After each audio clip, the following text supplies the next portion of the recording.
right, good evening, everybody. Tonight is Tuesday, August 8th. It's the monthly meeting of the planning board. If everyone could stand up and say the Pledge of Allegiance. I pledge allegiance to the flag of the United States of America and to the republic for which it stands, one nation, under God, indivisible, with liberty and justice for all. Okay. All right, so the first item on our agenda is a vote on the recommendation of an appointment for a vacant planning board member. One of our members had to move out of state, and we are lucky enough to have one of the long-term members who we worked with for years, willing to come back, and he sent me the letter, which is. Thank you. So it said, Dear Mr. Nichols, I would like to be considered for an appointment as a voting member of the Millis Planning Board due to the recently vacated seat in the board. As a former long-term planning board member, I believe I would be an asset to the board, which I concur, along with everybody. I would make, unless there's any debate, I would like to make a motion that we recommend Jim McKay as to be appointed by the select board for the remaining term of. No, it's just the remaining year. Just till May. It's Okay, till just May, till till the May. next Till the election. election. Yep. Second. All right, motion's been made and seconded. All in favor? Aye. All right, good. Well, that's great. All right, second item on the agenda would be a request for waiver of site plan review approval from April Surin, come rain or shine tent works for 376 Orchard Street, Sparhawk Academy, installation of a temporary event tent. So if you wanted to pop up and let us know about the tent that's going in. Oh, okay. And just so everyone knows the location, the Sparhawk Academy is on, is it Orchard Street, or is it? Yeah. Orchard Street. Yeah. And it's Heading on, towards it's on, Millis. it's basically, Towards Sherburne. yeah, it's 115, isn't it 115? Yeah, it's Mm-hmm. 115 headed toward Sherburne. On the left-hand side, they just built a school. It's a big, open, giant field. Yeah. So. And yeah, and our client's having a wedding there, and so we're just putting a temporary tent up for 2 days, or it'll be the 15th to the 17th. It'll be up, and they'll be occupying it for one evening. Right. And it's a 60 by 70. And they have plenty of spaces for cars in there, so that won't be an issue. 'cause Right, they've yep. got a big, giant field. Yeah. So- And I submitted with the town, our insurance, and, we have flame certificates and stuff. All right.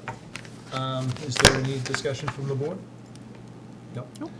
All right, I make a motion that we grant the waiver of site plan review for, I'm trying to look at Come rain or shine the, tent. 376 Orchard Street tent. Second. All right, motion's been made and seconded. All in favor? Aye. All right, great, thank you. Thank you, I appreciate it. Thanks. Thanks for coming out. Okay. All right, fantastic. Thanks so much. You're welcome. Good night. All right. The next item on the agenda is Acorn Place Senior Residential Development. There was a retention basin that, upon completion of that area, had not worked as anticipated. It was brought up to our attention. Our engineer went out, worked with the developer's engineer to come up with a solution, and they have, since that time, installed the fix for that. And hold on, of course, I can't see the damn letter. Yeah, just, my thumbs are not cooperating. Oh, and I found a letter from Jim, it's in the back. Mr. Chair, do we know if anybody went out? No, and that's what I'm gonna say, yeah. So as of right now, they have done the work, they sent the letter saying that they have done the work, but Beta has not gone out and inspected it. So as of right now, this is basically, we've been encouraging them to get this taken care of. So as of right now, their engineer said, "Dear members of the board, please note that the head wall modifications and sub-drain installation in both stormwater basins at Acorn Place are complete." So the work is done. We'll have Beta go out and inspect it.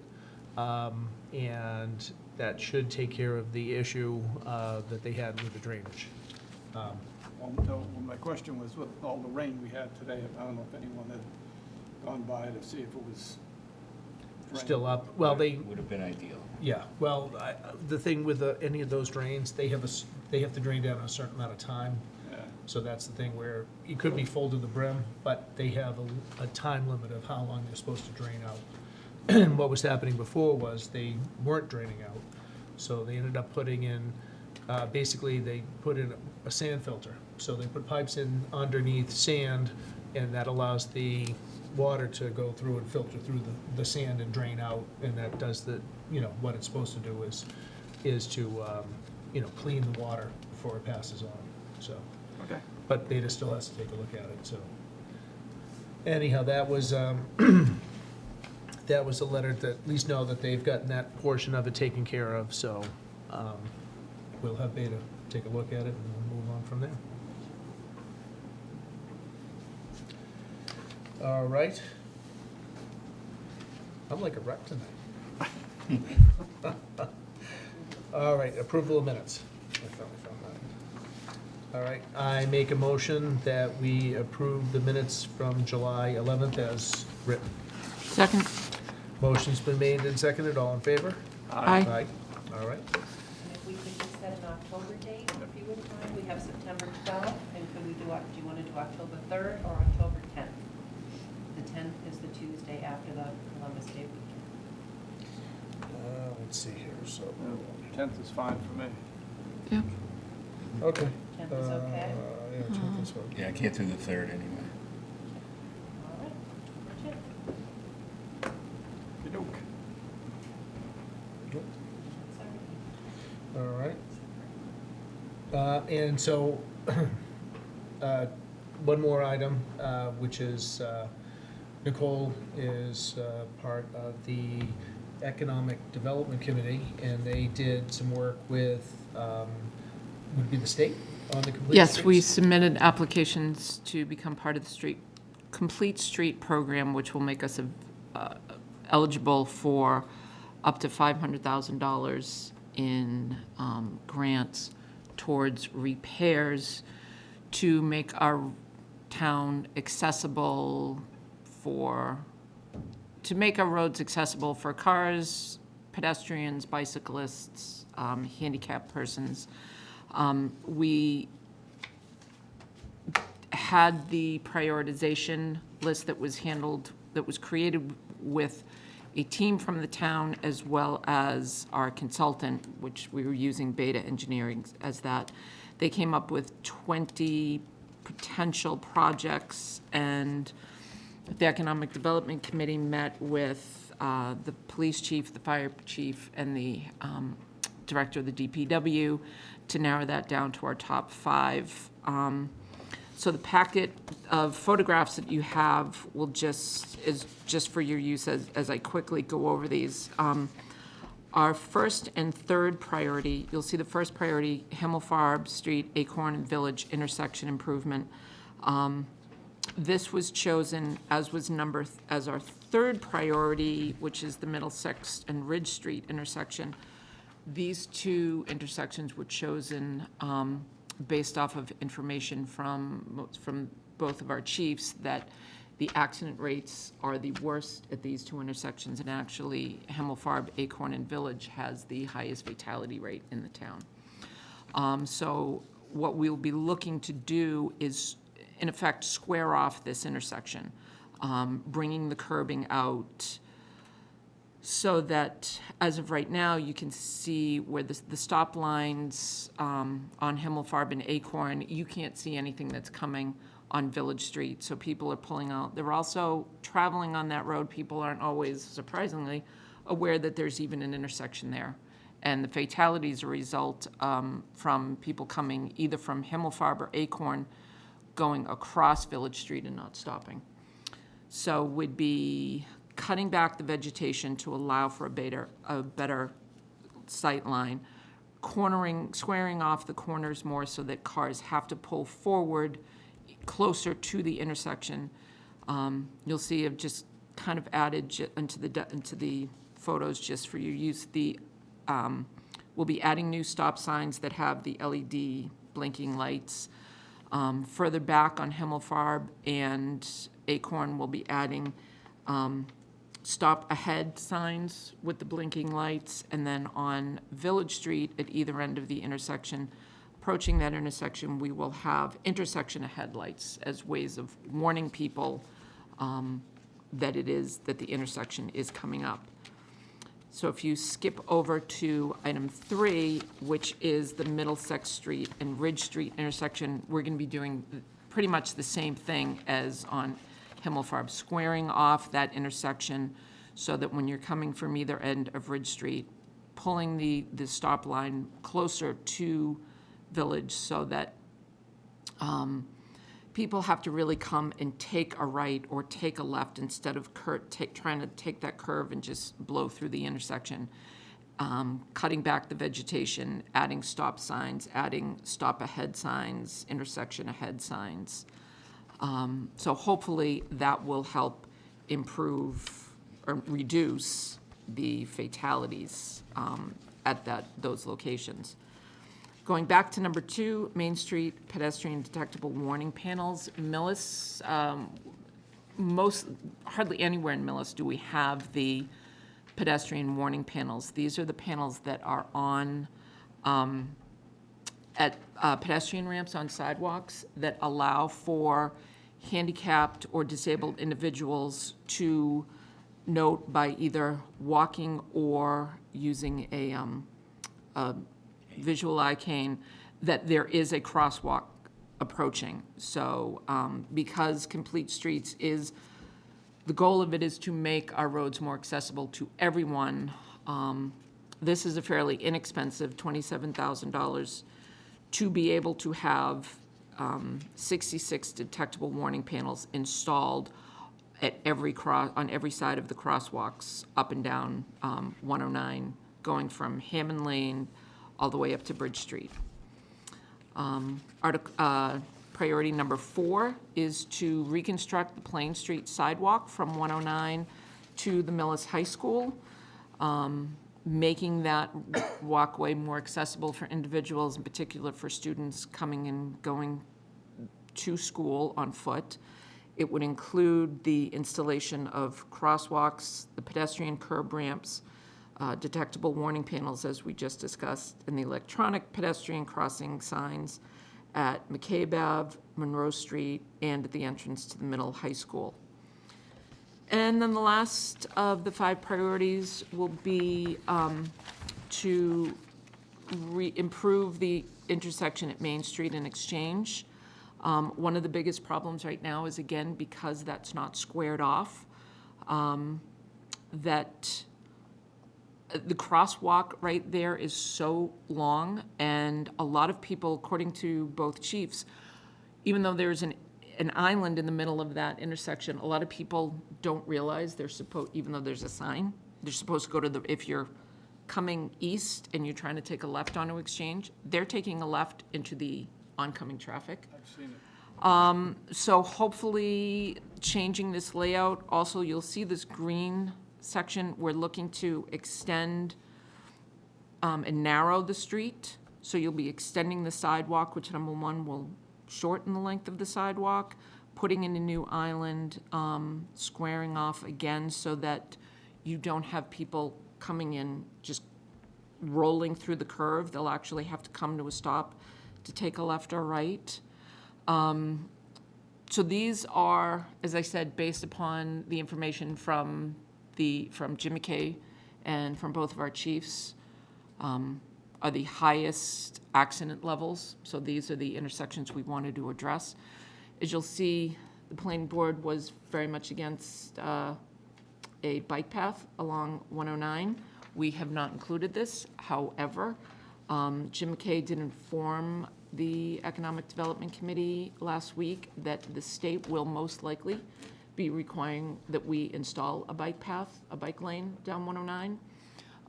That is not included in here because if they do require that, that will be state-funded or at least partially state-funded from a different group of funding. Do you want to go through quickly the funding, because we're allowed a certain amount each go-around? Yes, you can apply every 5 years. Well, they're 5-year periods, so we can apply for up to $500,000 throughout the 5 years. If we were to, and that the funds that we apply for are only for construction. The town would be responsible for paying for the design of the project. So if we applied in 2024 for, say, just our first project, and it was for $75,000, we could then apply throughout that 5-year for the difference between the 500 and what we already obtained. If we had a major project, or we were going to do 2 projects at once, and we received the whole $500,000 in our first year, we'd have to wait until the end of that 5 years before we could apply again. And with the application, we would still then have to go to town meeting, get approval for the expenditure for the design fees, because again, that comes from the town. The state does not pay to design it. They will only pay towards the actual construction. Couple of questions. Absolutely.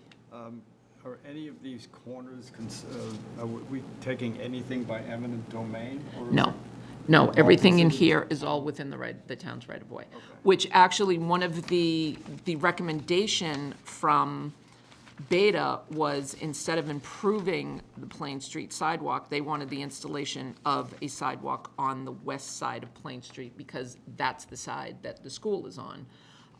However, there were questions about whether there was a sufficient right-of-way in certain areas.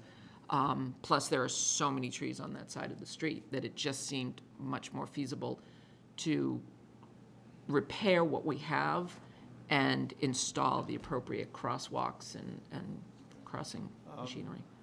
2 other questions. On the Exchange Street, is the angled parking going to be kept? I know that was a thing that Charlie wanted to do years ago to get rid of it. As of right now, it looks as though the angled parking is going to remain. That's actually, has been there's been some conversations with the select board. There's the concern that if they did away with the angled parking, they'd lose parking space if they made it perpendicular. However, Jim McKay had noted last week that if we switch to perpendicular parking, you can have parking on both sides of the street. And you would end up with roughly the same amount of parking space. You wouldn't lose parking spaces. And the chief of police noted the difference is that parallel parking is much safer because you have the safer sight when you're pulling in and out, whereas with the angled parking, you're backing up, and if you've got an SUV on either side, you don't see what's coming till you're halfway out. There's also, and this is another, maybe in the design, on that right side, there's actually, you could probably take and widen that lane a couple of feet just by, and I don't know who owns that land along there, going up to, was it Eden Street or Adam Street? What's this? Lavender. Oh, Lavender. To Lavender? Yeah, if you widen that lane, then there's less chance when people back out of there, but that's either here nor there. We were talking about this earlier. At one point, when the guy that, Whitey, that owns the gas station, or the old gas station, when he wanted to do used cars and stuff there, and this is going back 10 years, he was going to put a little park in the front with a bench and what have you. So that may be something that could be added at some point. And the last thing, and living on Acorn Street for 38 years, this is definitely a horrendous intersection. But I'm going to probably tell you that 75 to 80% of the issue is the way they speed down there. Oh, absolutely. Okay, it's not, I mean, there's more than once I've heard, somebody going by at 50, 60 miles an hour, and then all of a sudden, 60 seconds later, you hear a crash. So is there a way, being in there, that can be, you can put all the speed limit signs up you want. I mean, that doesn't stop anybody from doing anything, but, and it may be a situation where they've got to, park a cruiser for a while or whatever, even if there was anybody in it. So was there any discussion about the speed limits on either of the roads? That wasn't part of what the Economic Development Committee was looking at, simply because we're focusing on the complete street, what intersections, what projects would be available and qualify under the complete street programs. I do know, living on Village Street, there has, in the last year or so, last couple of years, there's been a much heavier presence of the police. I know at least 2 to 3 times a week they're across from my driveway, but I don't. Yeah, and this is my point. Yeah. If you were to, not so much Himmelfarb, because it's not an issue, but if you were to, and I'm not even sure what the speed limit is on Village Street. Well, that's part of the problem, I think, is that it changes. It goes anywhere from 25 to 40. Right, but if we kept it at 35, and then you took Acorn Street, and made it 25, like it is in front of your house. Yeah, they're not gonna do 25, obviously, but at least if a cruiser's parked there, I mean, I do 25 by your house, and I wave as I go by. You have to honk, so I can. Okay, I'll honk. So, Yeah, that would be something we'd have to discuss with the chief. okay. That's all my question. I saw these before in Jim's office about a month ago, and I think it's perfect, and as long as someone else is paying for it, it's great. They're paying for part of it. We still own the design, which. Yeah, well, that's all right, as So long as the that's- design doesn't exceed the construction. Right. Right. So, and who designs it? We would sub that out. But I mean, who Yeah. would you use? Someone like Beta or? But yeah, whoever. I don't know Yeah, I'm who, not sure if I it's don't, to go out to I public believe the bid, I'm not quite sure. DPW would be making that. We would be applying for the grant, and then once the town gets the grant, that would, my understanding is that then that just turns over to the DPW. So whatever company the DPW uses. Or if they put it out to bid to 2 or 3 companies, that I don't know, would have to ask Jim. Yeah, that depends on how they have it set up. Does Beta do that kind of work? They- design. They do, I'm not sure, they were changing their structure of what they were Yeah. doing, so I'm not sure if redesigning intersections is still part of it, that's, but we'll Okay. And they see. might, because they're actually, they served as our consultant for, I believe we received a grant to go through the process of the steps for the complete streets. Right. So that Beta has been our consultant going through those phases. Oh. Okay. But I don't know if that's who Jim usually uses or not. Yeah, I don't. know. We can ask him next time. Yeah. And then this will be, I'll be presenting this to the select board on Monday, and then it's being submitted to the state.